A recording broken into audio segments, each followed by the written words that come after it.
ഇന്നലത്തെ കളിയിൽ ഒന്നും പറയാനില്ല. ഇന്നലെ ചെൽസി അതിമനോഹരമായ കളി കളിച്ചു. എന്താണോ PSG പ്ലാൻ അതിൻ്റെ നേരെ ഓപ്പോസിറ്റ് ആയിട്ടാണ് ചെൽസി ഇന്നലെ കളിച്ചത്. രണ്ട് അവരെ കളി ക്രിയേറ്റ് ചെയ്യുന്ന രണ്ട് അച്രഫ് ഹക്കീമ ന്യൂനോ മെൻഡസിൻ്റെ ആണെങ്കിലും അവർ രണ്ടാളി പക്ക ഡിഫെൻഡ് ചെയ്തു. അതുപോലെ തന്നെ സെൻട്രലിൽ വിറ്റീന ആരാണോ അവിടെ ബോൾ വാങ്ങുന്നത്, ജാവോ നവസ് ആണ് വിറ്റീനാണോ ആരാണ് ക്രിയേറ്റ് ചെയ്യുന്നത്, ജെയിംസ് അതിമനോഹരമായിട്ട് അവർക്ക് അവിടെ ഒന്നും ചെയ്യാൻ പറ്റാത്തൊരു സാഹചര്യം ഉണ്ടാക്കി. അവർക്കൊരു ഓപ്ഷൻ ലോങ് ബോൾ എന്നല്ലാത്ത വേറെ ഓപ്ഷൻ ഇല്ലാതെ മറ്റേത് PSG എന്ന് പറഞ്ഞാൽ ബോൾ തട്ടിയിട്ട് അവരവിടുന്ന് ബോൾ എടുക്കാൻ പ്രയാസപ്പെട്ട സമയങ്ങളുണ്ട്. ഇതിൻ്റെ ഇടയിലാണ് പാമറിൻ്റെ ഫസ്റ്റ് ഗോൾ വരുന്നത്. പിന്നെ ഗസ്റ്റോൻ്റെയും അതുപോലെ തന്നെ പാമർ, കൈസഡോ. പാമർ പിന്നെ ഒന്നും പറയല്ല, വേൾഡ് ക്ലാസ് ആണ്.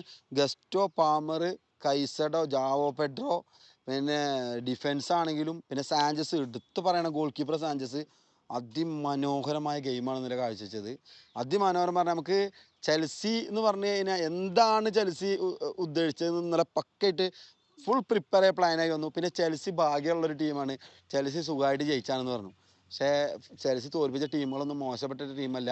ഫ്ലുമിനൻസ് ആണെങ്കിലും പാൽമേഴ്സ് ആണെങ്കിലും ഒക്കെ നല്ല ടീമുകൾ തോൽപ്പിച്ച് വന്ന ടീമാണ്. അതുകൊണ്ട് ചെൽസിനെ എഴുതി തള്ളിയവർക്ക് ഒരു ഫുട്ബോൾ പ്രേമി വിചാരിക്കാത്തൊരു കാര്യമാണ് 3 ഗോളിനൊന്നും ചെൽസി ജയിക്കുന്നു ഒരാൾ വിചാരിച്ചില്ല. അതിമനോഹരമായ വിജയം. പിന്നെ വേറൊരു കാര്യം പറയാനുള്ളത്, ഫുട്ബോൾ ഒരാളെയും തറവാട്ട് മുതലല്ല.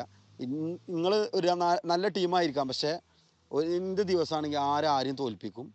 ഫുട്ബോളാണ്. ഞാൻ ഇന്നലെ അടുത്ത കമൻറ്റിൽ ഞാൻ പറഞ്ഞിരുന്നു PSG ജയിക്കും എന്ന് പറഞ്ഞിട്ട്. ഇന്നെ പലരും കുറ്റപ്പെടുത്തി, ഞാൻ മറ്റേ ചെൽസി ജയിക്കും എന്ന് പറയുന്നത്. അപ്പോൾ ഞാൻ ഒറ്റ ഉത്തരം പറഞ്ഞത് ഫുട്ബോളാണ്. ഫുട്ബോളിൽ ആരും വലിയവരില്ല, ആർക്കും ആരും തോൽപ്പിക്കാം. Thank you very much.